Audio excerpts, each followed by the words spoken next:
ever gotten feedback directly from the warehouse floor that changed how you thought about or managed software development? A lot of times. We used to do these things called Big Bang Go Lives, where we would take one of our warehouses that was on our older WMS product, move them to Phoenix, and in doing that, and there are months and months of preparation that go into doing this, but it all comes down to this one weekend where we flip the switch. And when we do that, switch flipping, we have a team of developers on site for hypercare during that process. And so we're working directly with the folks in the warehouse. We're getting feedback from the floor. People can walk out with someone, look, we have this problem. You got to come look at this.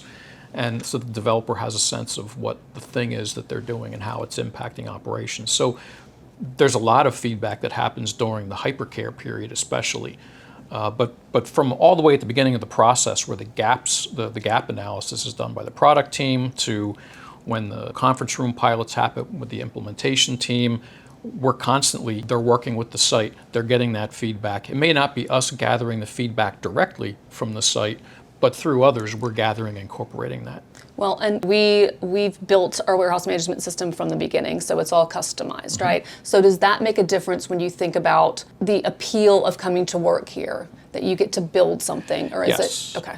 I would say if we said to someone, oh, we're using I shouldn't say the product name. Well, let's say we're using a large commercial warehouse management product that has a WMS module, and you're going to be configuring that module, or you're going to customize the module in some way. It's a very different process than, hey, we're going to sit down. We've got all these people who are subject matter experts that understand what has to happen. We're going to figure out how to design this thing. How do we do this in a way that we can customize to meet the needs of all of our customers and come up with a design that's efficient for folks in the warehouse, and we get to actually build the whole thing from scratch. There's a much greater satisfaction in crafting that than I think there is in kind of, we're going to configure a warehouse module of somebody else's stuff. So when you think about innovation, 5 years ago, we didn't have any ASRS or VNAs. And now we have all of these tools that we have to integrate. Mm-hmm. So is there anything, when you think about it, is there anything that gets you excited about what's coming? With all of the things that I've done in my career, there's always we're doing this thing for the first time, and we're getting those tools in our toolbox. That's like the first step. Like for instance, when we did we have a dynamic layer pick feature that we've added. Okay. And it works, but I'm sure that there are things that we can make better in how that works. And so the opportunity to tune those things and it's kind of like you've got your foot in the door in building the first version of it, and now we have the ability to gather data about it, analyze it, and come up with better designs and improve how it works. And that's where we get the meat. So you really are a builder, like a constructionist. You guys are constructing a system, and you're trying to make sure that we're keeping products safe, we're being the most efficient. So is there anything else, any new software platform or anything that you want to build at US Cold? I mean, there are a couple, and one of them has started, and it's in progress, and this is the version 2 of Phoenix, where we're re-engineering the platform to be more resilient, more maintainable, increase our development velocity. But I would say, since that's already in progress, I'll say that like my aspirational thing that I'd like to see us build is this idea of digital twinning. If I can build a digital twin of a warehouse or a number of warehouses, and I can run realistic scenarios there to help us make better business decisions, I've got to choose between like A, B, or C. Which of these 3 things is the thing we're going to do? Well, which one's best? We can sit and do studies and try to figure that out. What if we could actually simulate it and run it and come up with, using data, come up with the right answer or the best answer? There's seldom a right answer, right? There's always one is a little bit more optimal than the other, but we can come up with, run these scenarios and solve problems. What if we have things that change seasonally? How do we make the decision to change from season to season? We can be running those scenarios and have answers ready. And I've done this in some other warehouses where we've looked at like, this is big in the summertime, nobody buys that in the wintertime, versus this. Where do you put these things in the warehouse to minimize the length of fork truck trips and those sorts of things? That's actually great feedback, and I think that's very interesting. And we just launched an innovation department looking at some of these things, so I'll check back with Andrew and see if that's on the list, because that's actually a really good idea. I know we've wanted to make progress with that. What does it mean to you when a developer on your team actually understands the system they are building controls? Having the understanding, one, having a broad understanding of the system means there are fewer oversights. And the degree of effort to orchestrate a number of developers is less.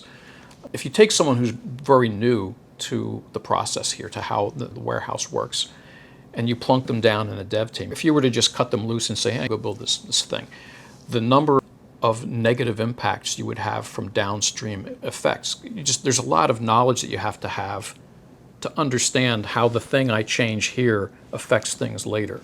And this is where a lot of bugs come from, where I change this thing. Well, who would ever think that changed this thing down here? Well, there it is.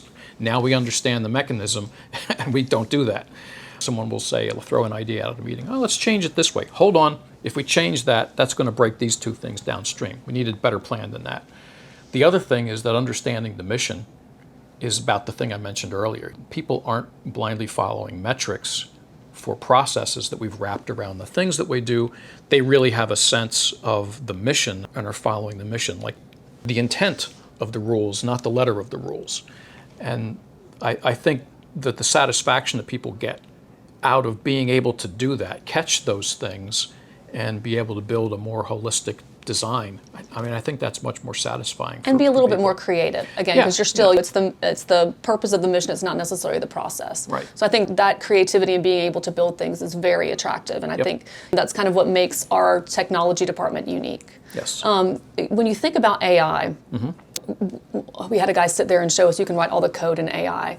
How do you think about AI and what it's going to contribute to you guys versus what maybe is a little more cautionary? I guess there's in a cautionary sense, I think there are folks that they hear about AI and they think it's just, that means there's like a big easy button I hit and it just does everything for me. And you have to be really careful about how you use it. I think of AI as it's a multiplier for people that are knowledgeable about doing software. If you take someone who doesn't do software, who says, I'm going to vibe code this thing, you have no idea how many bad use cases, you have no idea how many bugs are buried in that because you simply didn't know how to ask the questions to get the thing or how to test it to find out that had that effect. So it's a multiplier. If someone is good at doing software development and you can do X, if I have AI to kind of automate carrying out some of the, writing boilerplate code, write my unit tests for me, I've got to go back and inspect these things to be sure that they did what I expected. Maybe instead of 1x, maybe I'm 5x, maybe I'm 4x, maybe I'm 10x. It's a multiplier. Yeah. We should be able to leverage ourselves in the same way that you think of AI as if I had a team of fresh new interns right out of school, and I'm the senior developer, and I'm going to guide these folks.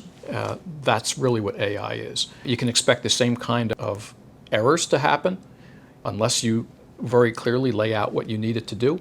And so you can leverage yourself over a team of interns, and it's the same way with AI. I like how you say it's a multiplier. That's a very good perspective on it. When you think about United States cold storage, what makes it a great place to work? Why would you want someone to come and work for you? One of the things and I've had this conversation with folks about what is it that you like about being here? And it's the folks that I work with. People work hard at doing their jobs.